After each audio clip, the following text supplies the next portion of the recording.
Hello, and welcome everybody. We are at episode 3, and when thinking of who I could have on the show, there was one of my best friends of recent years. We all have old friends, but there's some space for new friends. One of my best friends from recent years, a fellow coach, consultant, and colleague in the space is Benj Miller, and he's here with us today. I'm so excited for you guys to not only hear his story, but for those of you who are watching in video, to see his beard, because I'm horribly envious of it.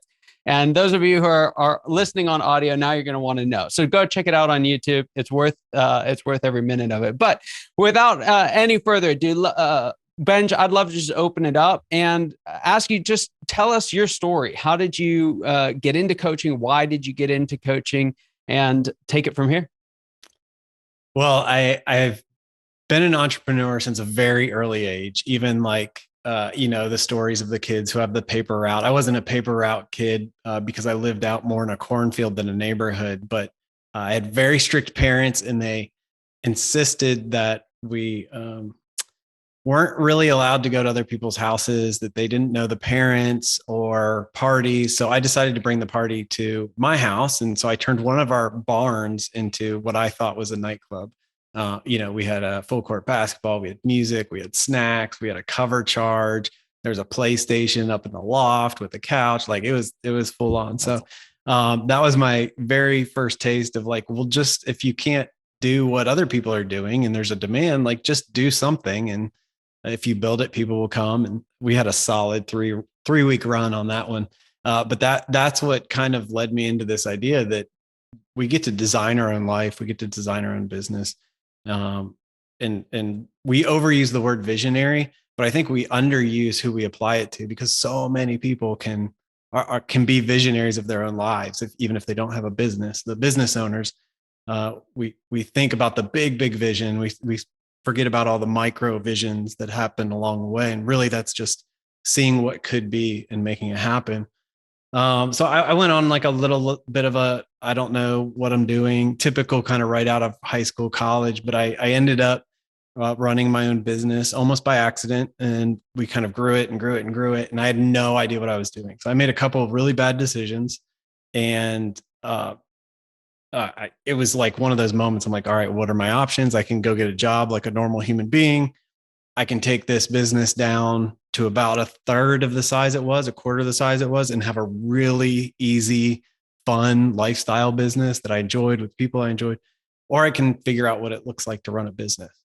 And that's when I fell in love with the mix of the blend of the art and the science of business building. Figured out that I was in love with it, figured out that I was actually decent at it, and went on to start a bunch of other companies. And along the way, one of my longtime business partners, trusted advisors. He's been almost everything that you could have in a right-hand man along the way. He's been in the CFO seat. He's been in the operator seat. He's been in operations. He's been in the sales seat. And along the way, we left a planning meeting one time. He goes, you're going to be a consultant one day. And that was like a dirty word to me. Like, oh, I can't believe you would say that. That's so gross. And so to this day, I never lived that down. And just as I went through that season of building my businesses and loving the art and science, I found myself loving working with senior leadership teams, whether it was my companies or other people's companies, to help them gain insights into their own business, clarity and control that led them to the breakthroughs that they were looking for. I love that. So one of the things you mentioned, the language I use for it is working on your business instead of in your business, right? When Yeah. you finally realize there is an art and science to this thing. It's not just this, it's not an accident anymore. And the accidental entrepreneur, the accidental leader, the accidental salesperson all starts to kind of hit its limit. I know folks are going through that. Some folks have been through that, but how did you know that transition was happening from, hey, we can just kind of make this up as we go, to we actually have to pay attention to what's going on here? Well, for me, it was staring at catastrophic failure right in the face. I mean, we were really, really close in the season that I told you about to, bankrupt. I don't know. I didn't even get to like, what are my options, but it was shut the thing down kind of state. And so when you're looking at failure versus I've got to be intentional. That was the moment, right? That was the like, I've got to figure out everything and pay attention to everything. And I was just ravenous. Like I got a coach, got a peer group, I got every book I could read on business, on leadership, really more business. I feel like I had a grasp on the leadership, but I was in my leading, uh, I was way more, the language I use, way more soulful than systemful. Right. Right. So like I was all about my people and the culture, the product, the customers. Though that part of the business was strong, but I didn't have the systems to support any sort of longevity to the business other than, moment to moment, week to week, month to month. There was nothing that was going to hold things in place if I, went on vacation for a month, right? Like you, I could not come back to anything at that point. Right. So it's a great opportunity because you run System and Soul. It's kind of one of your newest projects as a serial visionary and entrepreneur. I know there's about 9 of them happening, but the one that I know you best through is System and Soul, which really brings those two worlds together, fuses those ideas. So why don't you tell us a little bit about what you guys do at System and Soul and why that's so important, not only for your clients, but for folks who are listening today? Yeah. So when I really went through that season, and it was later, maybe a second evolution of my business acumen through, implementing some systems and tools into my business, using an operating framework that really, really helped me. As I took that same framework and tried to help other entrepreneurs with it, I realized that it helped me create a holistic business because I was strong on soul and weak on system. And so as I worked with other leaders, they might not have the same strength on the soul side of their business. And so let me define that, what I mean by that. It is a pretty loose definition, but we're talking about the identity of the organization, the ethos, the culture, the clarity on the story, why this business exists, and creating the story for other people to find a role in. We get really intentional about engineering the culture that we want to have and maintain as we scale. And then we have a very kind of specific way that we approach leadership. We can talk about that if you want. But through all of that, we're creating the stickiness that, the attractiveness and the stickiness for the organization. And so as I was working and implementing, an operating system that didn't really have these soul components, I left a few specific clients that I was working with going, man, that was really unfulfilling. Why was that so unfulfilling? Well, basically I'm creating a well-oiled machine that doesn't really matter in this universe. And so I had this longing to infuse kind of my tools, tricks, ideology that I had learned along the way on the soul side in with the system. So I got that opportunity about 2 years ago. Me and a partner, Chris White, put the thing together. We have some coaches that work with us, that work with these businesses. We have some software that kind of pulls it all together and some really cool tools. But it's kind of like the system side helps make all of the soul side true. Like it puts it on rails to make sure that it happens. And then the soul side makes sure the system side matters. If we have a system without the soul, it just doesn't matter in the scheme of things. I love that because I think so much of my experience in the world, both with entrepreneurs and with coaches, I feel like most people have a bias towards one of those sides or even extremes, right? Yeah. This is a business. Don't talk to me about navel gazing. And, like, I don't want to sing Kumbaya. Like, what the heck is all this touchy feely stuff? We got work to do. And then you got other folks who are like, I got out of the rat race. I don't want to do the work thing anymore. And I don't want people to work with me who want to do the work thing anymore. And either one left to their own devices kind of flops, and both of them I found are not all that fulfilling. That's Right. right. And That's both right. of them are quite stressful, right? Especially as they're successful. The more success in either arena, the more stress adds up. And so I love how you approach that. I love the hanging on to the tension in between. It's not so much about balancing them as it is holding on to the tension of we're real people, right? Who have souls, who want to have purpose, who are wired for purpose. And we got a real business that has to, meet payroll and, have profit left over at the end of the day. Yeah. Otherwise, why are we doing this? Yeah. So a question that I have for you is, what do people typically try before they come and work with you? And how does it go? Well, a lot of times, business owners are smart people. And so they are collectors of ideas. And it depends. You and I both know we can't just stereotype an entrepreneur into one or two boxes because there's you get 31 flavors of them. But oftentimes they've, read some great things. They read a book and they're like, we're going to do that. And they'll either implement it, part of it, because that's the part that they understood and were attracted to, or they'll implement it for a season. And so they've collected these things from here and there, and they don't really all work together. There's nothing that holds them together. Even like great personality assessments, right? You come in, you do a personality assessment for your team, and it's a good kumbaya moment. And I learned something about myself, and I learned something about you. But what do we do with that ongoing? So I think that they try lots of individual things. They don't have great sustainability for those things. They're kind of cobbled together. And so really having an operating framework that holds it all together, it all works together, tends to be where there's a little bit of magic, where they can actually break through on some of the things that they intended to do, but didn't necessarily know how to do them really well. Right.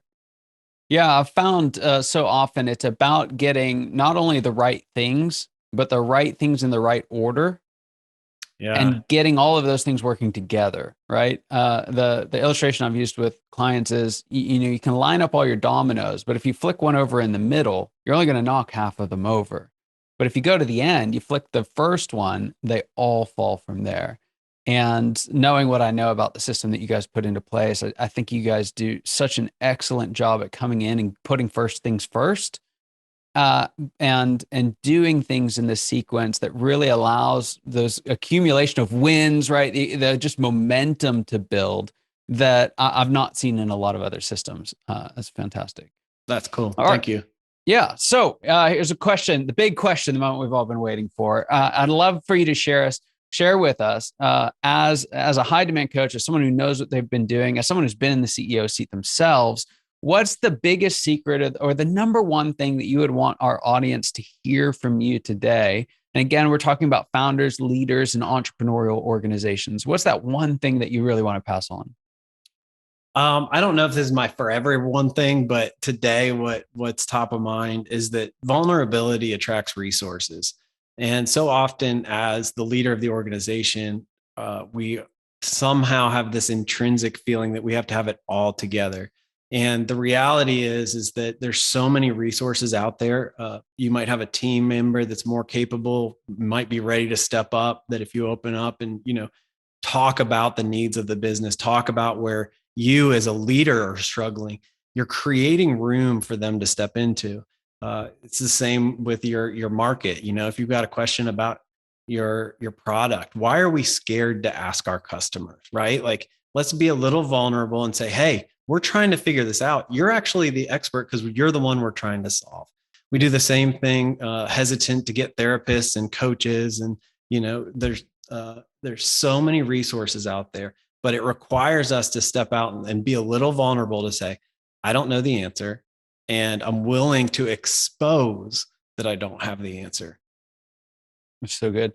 I was playing around with the idea of leadership with a friend the other day, and my best shot at what leadership is, my kind of working definition, is to be really good at something, to know what you're not good at, and know how to fill those gaps.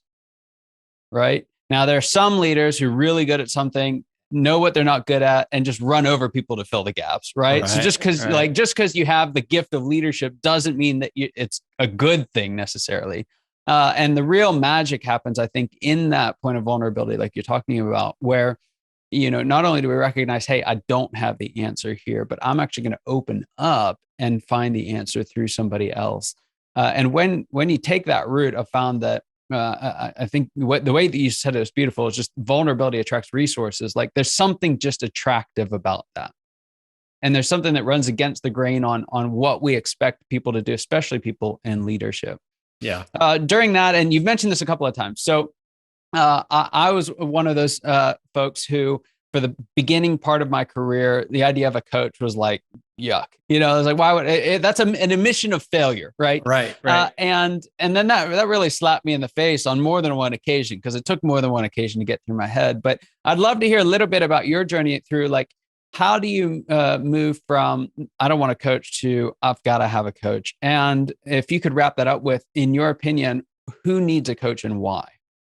All right. I think there were three things in there. So I'm going to start with a quote that somebody said to me, and then I'll give you my story. So somebody used the quote, the best way to know what's down the road ahead is to ask somebody on their way back. And I'm like, that is so smart. Like, I think I'm this visionary leader, which means I've got to be the one to pave a brand new road that nobody's ever been down. And that's just foolishness. Like, somebody's been, even if you slice and dice what you're going down, somebody's been down that. So that quote hit me hard. And then in my story, I went and spoke at a peer group. Like, I was a guest speaker one day on, subject matter expert. And I ended up engaging with a few of the guys in this group. And I'm a curious kind of guy. So I'm like, so what was it about this group? Because the chair had recruited me like 2 or 3 years before. And I thought the cost was just absolutely outrageous to be in this. It was a peer group / coaching model. So you worked with the chair and you had an all day group time with the guys. And two of the guys gave me the exact same answer to that question. They both said, I couldn't afford not to do it. And there was something about the weight of those words where they, what they weren't saying is, I couldn't even put a value on this. Like, it's not, once you do it and you feel it and you see it, the cost you put in becomes insignificant, because it's no longer even becomes a choice. It's like it's like insurance for the business. Like, it's just a cost. And I can't imagine not doing it, because I would be stealing something from my future by not investing in it now. And man, that when the second person in a row said that, gave me almost verbatim the same thing. I'm like, okay, I'm missing something here, and I need to see what it is. Yeah, that's so good. Now, I've worked with lots of coaches. I had the opportunity to interview several hundred coaches, actually. And one thing that I've found, and I can be guilty of this myself, is that coaches have a knack for spending all of their time and energy on their clients and can forget to spend some time and energy working on their own businesses. So I'd love for you to put your own CEO hat on for a moment and just let us know, what does the next phase of growth look like for you and System and Soul, and what are you doing to achieve that? Okay, so if we're talking about the organization and not my own coaching practice, correct? Yeah. So I think that we have. I've gone back and forth. Do we have product market fit or market product fit? I'm not sure, but I think we do have that. So now we're moving on to more of a go-to-market fit, where we can find some repeatable success in how we have not yet even tried to market to organizations, because we've brought on coaches who then go, raise up their own book of business. We're making the shift on that this quarter. So we're shifting from being really, really heavily focused on recruiting coaches to, I won't even say recruiting companies, evangelizing to companies. We're actually going to work on democratizing System and Soul and giving as much of it as we possibly can away, to impact as many businesses as we possibly can. I love that. A mutual friend of ours, and someone that I know is instrumental to your story, told me once that you cannot outgive the market. And I've tried for the last 3 years to prove him wrong, and I haven't yet. But yes, we joked about that at our quarterly planning. It makes me a little nervous to try, but that's exactly what we're going to try and do. Is we're going to try and outgive the market. We're just not sure on the time frame for the return on outgiving the market, right? How do you, what's the time frame on that? That's scary, because there is a thing called cash flow in the meantime. This is very true. All right. So now I know that some of our listeners would say, yes, we absolutely need help bringing clarity and control, just bringing everything under one hood, getting rid of the mix mash of everything. How can they best connect with you guys over at System and Soul? Systeminstall.com, really easy, bunch of options there. Something super simple, totally free that everybody can do is go to the261.com. And I share, there's 261 business days in the work year. And I think there's so much clutter and noise about what we're supposed to be doing, what we should be doing. And then also what we forget to take time to think about as leaders. So a very short, couple sentence email every day to help us frame out an idea or a piece of our business. So that's a free daily reminder that you can get at the261.com. I love that. The261.com. Start off each day right with Benj and the crew over there. Benj, thank you so much for joining us today. Really appreciate it. Always a pleasure, Scott. And thanks everyone for listening. We look forward to seeing you next time. Take care.